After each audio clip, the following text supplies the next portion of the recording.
Bom dia, gente. A gente está aqui de Santo Antônio Descoberto, em Montes Claros. Vamos entrevistar hoje o pessoal do Conselho Tutelar.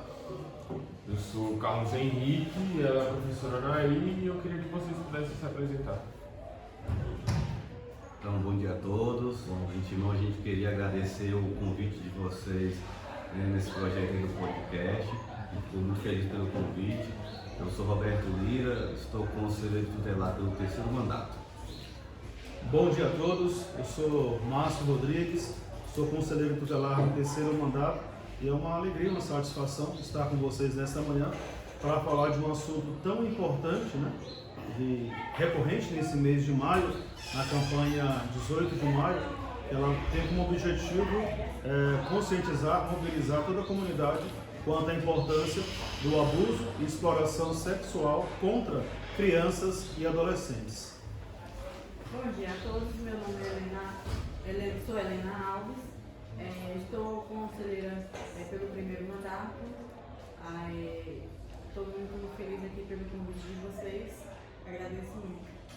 Bom dia, eu sou Almir Júnior, estou como 1º mandato aqui como conselheiro tutelar e agradeço pelo convite. Bom dia a todos, eu sou Wanda, estou conselheira tutelar pelo 2º mandato e fico grata pelo esse momento aqui de esclarecimento sobre exploração e abuso sexual contra crianças e adolescentes. Então a gente já pode começar a fazer as perguntas. E a primeira pergunta é a seguinte: em caso de abuso sexual infantil, como pode ser efetuada a denúncia? Quais são os seus meios para denunciar em lugares mais próximos e quais são as penalidades? Então, hoje há vários canais para essa denúncia. Aqui no nosso município, diretamente no Conselho Tutelar, nossa sede fica ali na Baixada, na Maria Auxiliadora, é a sede do Conselho Tutelar. Essa denúncia pode ser feita diretamente lá em um dos conselheiros. Ela pode ser feita pelos telefones do Conselho Tutelar, que é o 3626-3538. Temos o telefone de plantão, que é um plantão que funciona 24 horas por dia, de domingo a domingo, que é o 99967-3325. Nós temos um dos canais também que são do governo federal, o Disque 100, que é um canal que também você faz a denúncia e ela chega diretamente ao Conselho Tutelar. Então são esses canais. Todos esses canais são métodos e formas de chegar a denúncia até nós. Normalmente as denúncias de abuso sexual contra criança e adolescente, elas passam diretamente ao Conselho Tutelar, porque é o órgão que aplica as medidas de proteção. Então nós, ao contrário do que muitas pessoas pensam, nós não somos um órgão de segurança pública, nós somos um órgão de garantia de direitos.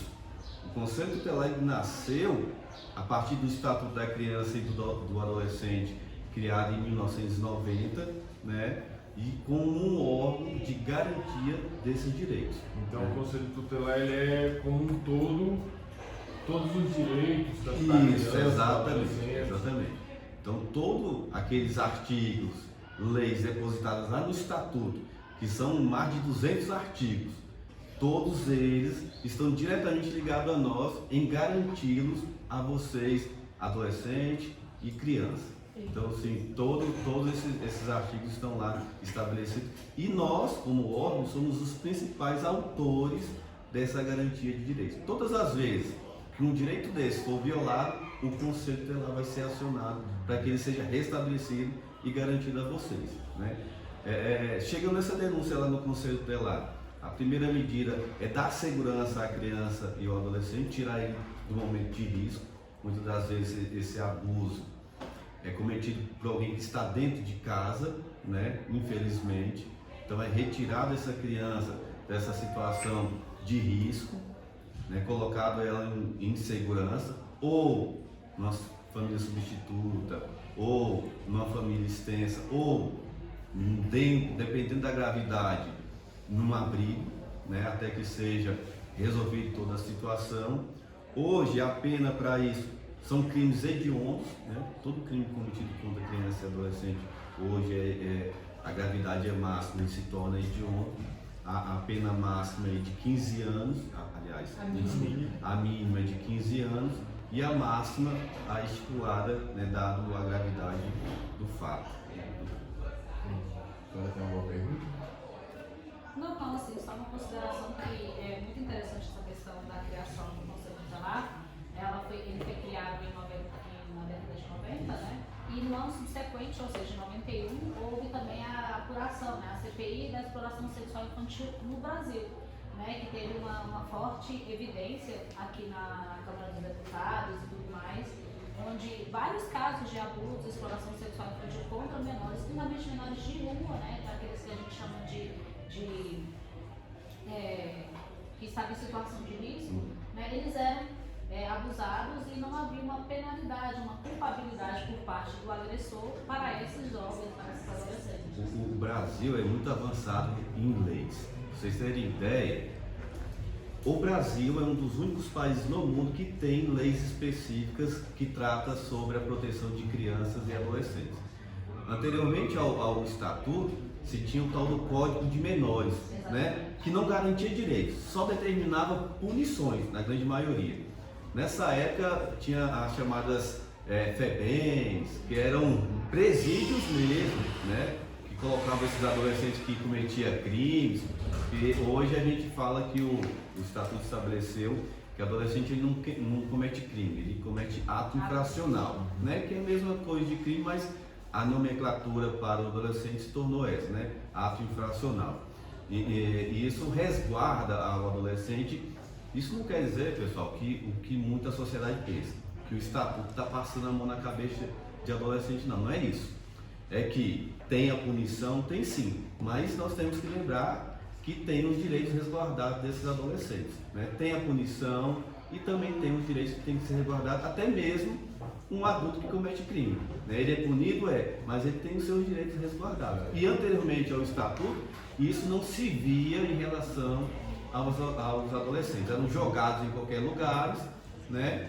E lá não se resguardavam os seus direitos, e com isso o Estatuto vem trazer essas leis para garantir essa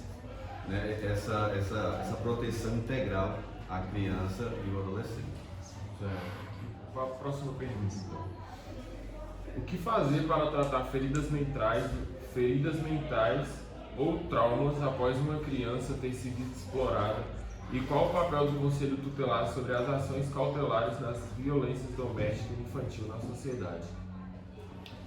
Um abuso sexual, ele causa traumas para uma criança, um adolescente, e esses traumas, eles carregam para a vida toda. A gente costuma falar que é uma ferida que ela vai cicatrizar, mas ela não some. Volta e meia vai vir na fase adulta, aqueles lapsos do ocorrido lá na infância, né? E quando uma criança ou adolescente, mas principalmente criança, é vítima de abuso sexual, essa criança ela tem a sua infância ali roubada, porque é antecipada uma fase da vida dela, né?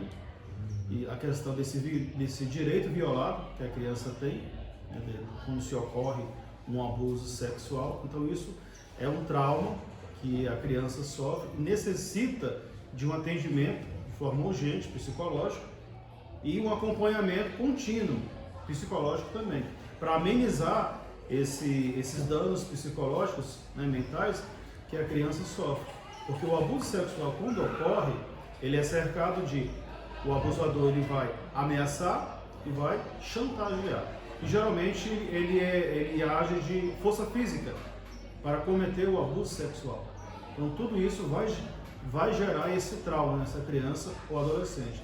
Daí a importância desse atendimento rápido, psicológico, e desse acompanhamento contínuo por um longo tempo psicológico também. Quanto à questão da violência doméstica, é como o conselheiro Roberto falou, a nossa primeira atitude enquanto órgão, né, de garantia de direito de crianças e adolescentes, quando se chega uma denúncia ao Conselho Tutelar de que tem uma criança ou adolescente tendo seu direito violado em situação de risco, a primeira ação nossa é retirar aquela criança ou adolescente daquela situação de risco. colocar ela em um lugar seguro, a importância de acolher e dizer à criança ou adolescente que nós, conselheiros tutelares, estamos ali para ajudá-la, para retirar ela da situação de risco e restabelecer esse direito que foi violado. Porque em 90% dos casos de abuso sexual, o autor do abuso está dentro de casa. É o pai, é o padrasto, é o tio, é o avô. Então, quando a gente chega ao local, ao endereço, para verificar essa situação de abuso, se for 10 casos de abuso, em 9 deles o autor vai estar lá, do lado da criança. Aí entra a importância da gente sempre ir ao endereço com o apoio policial. Porque pode ser uma situação de flagrante, né? E dentro do conselho tutelar tem psicólogos que possam disponibilizar para as crianças abusadas, etc? Tem sim, a gente funciona, tem toda uma rede, né, que é o CRAS, o CRES, que sempre está junto com a gente nesse meio aí, né, que é de tratar eventualmente as pessoas que esse trauma é um trauma tão grande, porque às vezes a pessoa pensa, hoje a criança ou o adolescente pensa que a família acha que aquilo não vai dar nada, mas futuramente sempre tem um respiro mais tarde, porque às vezes desenvolve na fase adulta o trauma, às vezes a pessoa começa a ter crise de ansiedade, até mesmo, não só o adolescente, mas o adulto também começa a se automutilar, ele precisa de um acompanhamento psicológico para isso, desde o início, isso tem que ser tratado no início, porque às vezes guardando para o futuro pode causar um trauma maior. Então vocês disponibilizam Sim.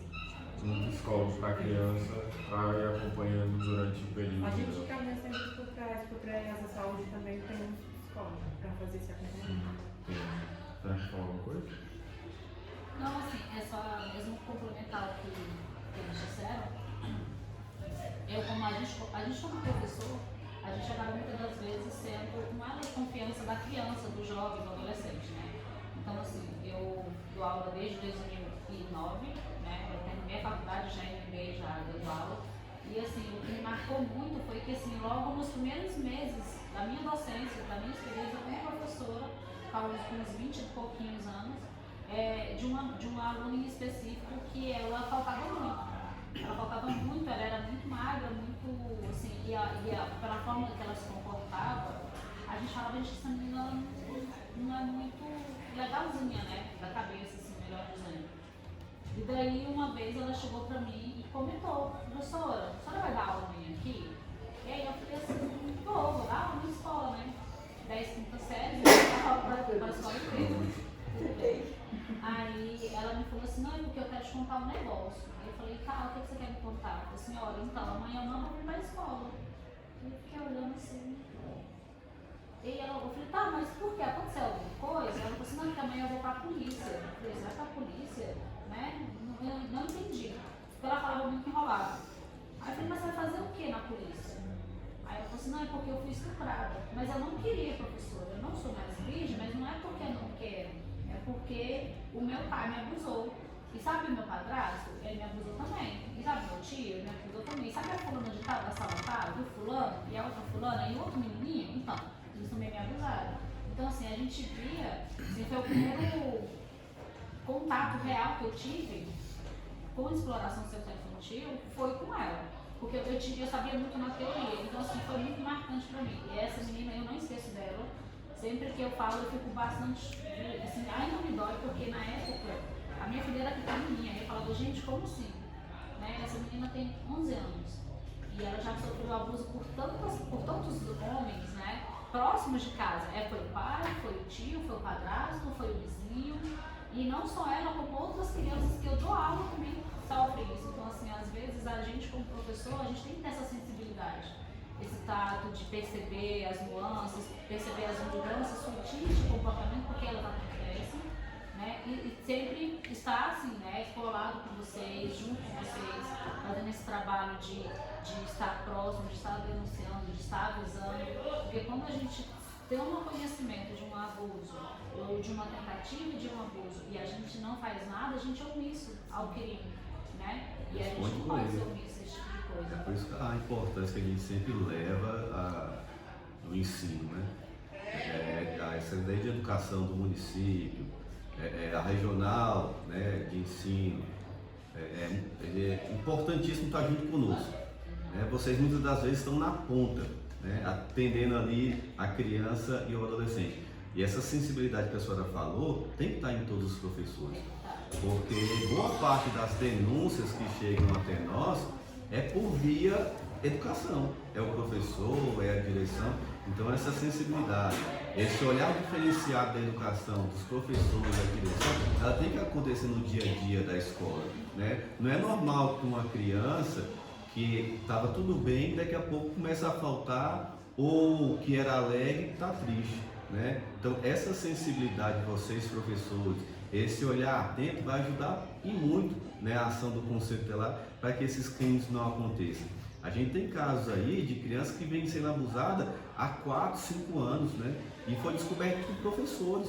Então, assim, esse olhar sensível garante com que essa criança seja retirada desse ato de violência. Então, essa rede, ela tem que funcionar, né? Conselho Tutelar em Educação, Conselho Tutelar em Prefeitura, Conselho Tutelar Polícia Militar, Polícia Civil, para que esses índices diminuam. A gente tem falado nesse mês todo aí, onde a gente tem passado dando palestra, que o número de casos acontecidos em Santo Antônio é muito alto, né? Nós, até agora, já registramos 74 casos de abuso sexual em Santo Antônio.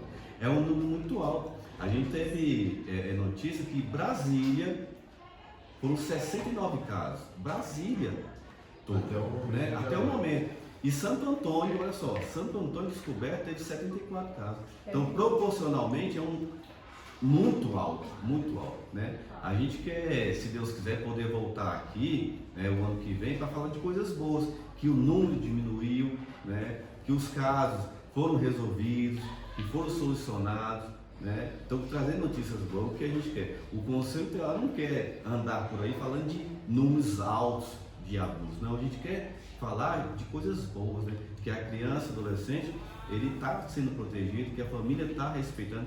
Hoje a gente está vendo uma inversão da situação, aonde eles têm que ter a segurança, não estão tendo, né? A família não está dando essa segurança para as nossas crianças e adolescentes. Nós temos que mudar essa versão, né? Nós temos que garantir que a criança e o adolescente, ao entrar em casa, se sintam seguros, que o seu pai e a sua mãe sejam para eles os heróis. Na minha época, eu sempre falo isso de palestra, na minha época de criança, eu quando me perguntavam assim, o que você quer ser? Eu falava assim, eu quero ser igual meu pai, taxista.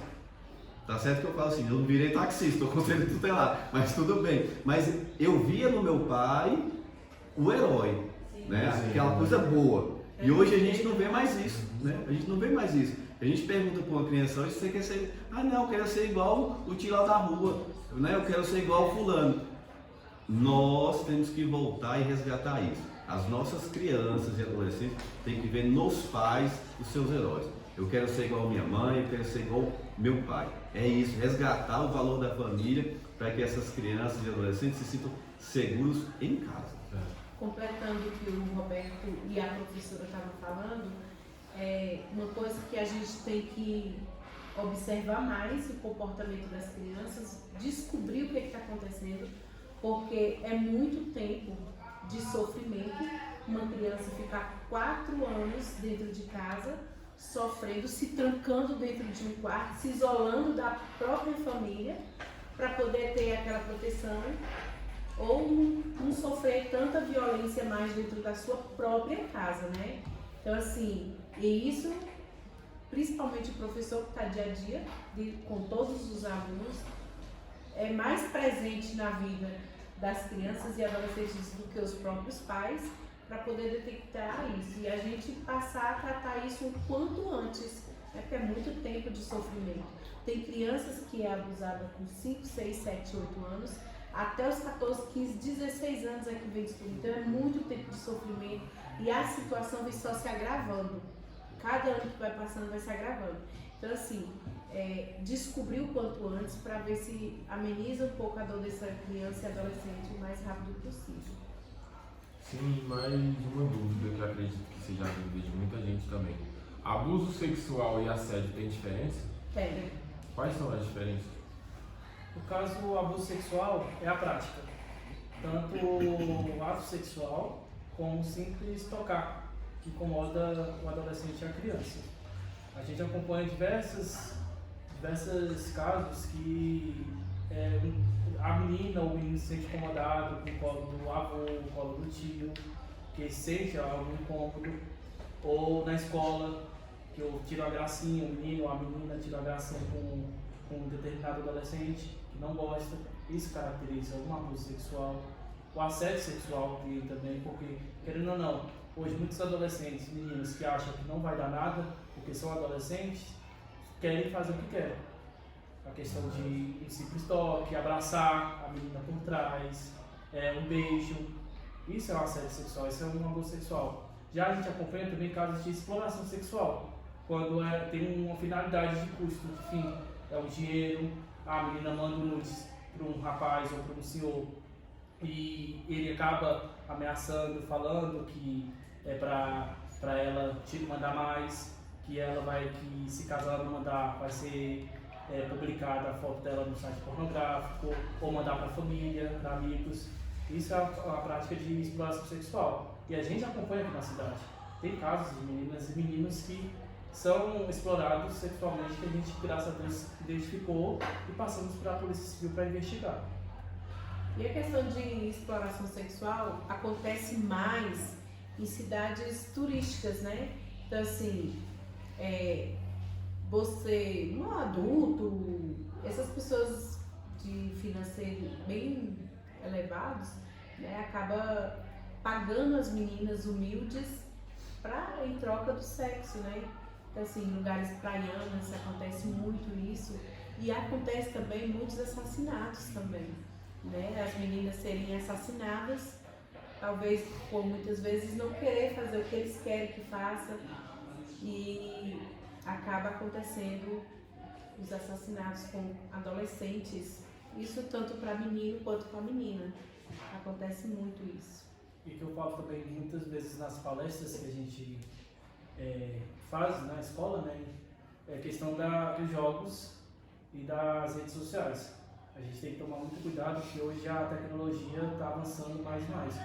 A tecnologia, a IA, que é a inteligência artificial, está aí para mostrar que muitas coisas estão acontecendo.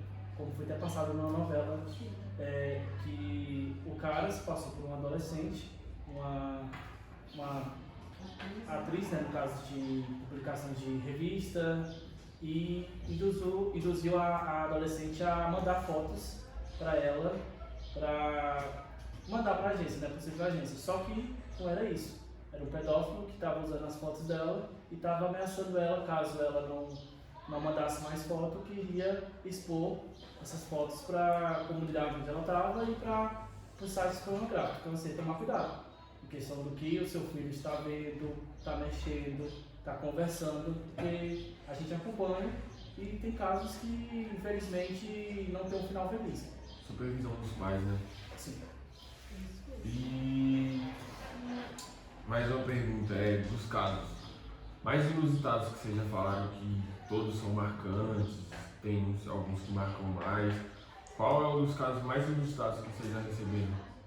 Denúncias, etc. No meu caso específico, assim, um caso que me marcou muito foi um caso de um bebê de 6 meses, uma menina, um bebê do sexo feminino de 6 meses, lá em 2008 e início de 2009, essa bebê ela foi vítima de abuso sexual, ela foi abusada sexualmente pelo próprio pai. O pai e a mãe eram usuários de drogas, estavam sob o efeito de drogas nos fatos ocorridos, e esse bebê foi vítima várias vezes desses abusos. A mãe era conivente porque a mãe via, presenciava e não fazia nada, nunca denunciou, né? Então esse fato desse bebê do sexo feminino em 2009, 2008, 6 meses, né, tão jovem, né?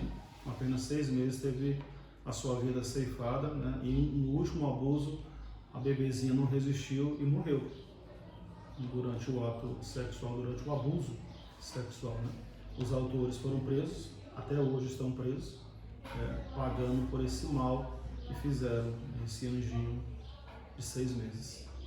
Um dado importante, a gente não pode deixar de passar em branco, é que tudo isso que hoje a gente está vivendo, né, com o Maio Laranja, né, essa prevenção que a gente está disseminando contra o abuso e a exploração, isso tudo começou de um fato lá em 1973, né, com uma criança de 8 anos chamada Araceli, que foi vítima, né, de 3 jovens da classe média, lá da cidade de Vitória, no Espírito Santo. Ela foi sequestrada, estuprada e morta por esses jovens. E esse ano, 2023, fazem 50 anos desse fato. E o mais incrível é que até hoje não houve punição para os autores. Então, dado toda essa situação que foi vivida essa criança lá, foi, né, criado esse 18 de maio, esse Maio Laranja, para que a gente possa lembrar desse fato e prevenir para que ele não volte a acontecer. Então, é um dado importante. E falando desses casos, eu não poderia deixar de citar aquilo que me marcou, é que no meu primeiro mandato lá em 2010, quando a gente assumiu, de ter ouvido e acompanhado um caso que veio da educação. A professora estava conversando com os alunos de sala de aula e perguntando para as crianças qual era o brinquedo que eles mais gostavam. E aí começou um falando que gostava de carrinho, outro de boneca, e aí chegou uma determinada criança de 4 anos e ela começou a falar que brincava com o brinquedinho do pai. E aí a professora foi indagar, mas que brinquedinho é esse? Né? E aí, quando ela contou em detalhes, o pai colocava o órgão sexual dele para fora e ela brincava com ele. É forte, né? A gente fica arrepiado, realmente, de ouvir isso de uma criança de 4 anos de idade, né? Que brincava com o órgão genital do próprio pai. Essa criança, na época, ela foi retirada do lar, né? Ela foi para o abrigo, os pais perderam a tutela dessa criança. Hoje essa criança está, né, já adolescente, quase adulta, foi adotada, né? Graças a Deus está numa família segura, mas é um fato que até hoje me marca por conta de toda essa situação. E numa conversa, né, de sala de aula ali, se descobriu informal. Nem era o objetivo da conversa, né? Mas se chegou a esse fato desse abuso que ela estava sofrendo dentro de casa. Então, assim, uma simples conversa, né, com alguém que às vezes você nem conhece, né, mas que você para ouvir e de repente você pode ser o salvador dessa criança nesse ato. Então, assim, é importante a gente falar isso e é importante ver que é necessário, sim, né, dar essa proteção integral à criança e ao adolescente. Não vejam, né, o Conselho Tutelar como um órgão ruim, e não é. O Conselho Tutelar é um órgão parceiro da sociedade, né? É algo que veio para garantir esse direito. Então é algo que tem que ser visto e valorizado, né, por todo mundo. Mais uma pergunta muito interessante, a porcentagem de homens que denunciam assédios são consideráveis e qual é a reação do Conselho Tutelar? No caso, assim, a gente acompanha tanto meninas como meninos que são vítimas de abuso sexual. A taxa de meninas é bem maior. E aí, 90% dos casos são dentro de casa. São pais, tios, vizinhos, avós. Então, assim, mas tem meninos que foram, sim, vítimas de abuso sexual e que o Conselho está acompanhando. Inclusive, do caso que eu acompanhei foi do menino que foi abusado quando tinha 11 anos na escola e hoje ele está com 14 e não consegue entrar dentro de sala de aula. A gente está trabalhando junto com a psicóloga, né, e o psiquiatra a questão dessa volta para ele para a escola, porque ele não se sente seguro na escola. Que ele, toda vez que entra na escola, ele vitimiza o caso e pensa que vai acontecer de novo. Então, assim, falar. A gente precisa que quem sabe os casos que estão acontecendo, falar. Porque só com a fala que a gente vai conseguir identificar e proteger essas crianças e adolescentes. Dando continuidade ao que ele está falando, realmente a gente acompanha mais os casos femininos do que masculino, mas acontece. Um dos casos que marcou para mim também foi uma criança de 4 anos ter sido abusada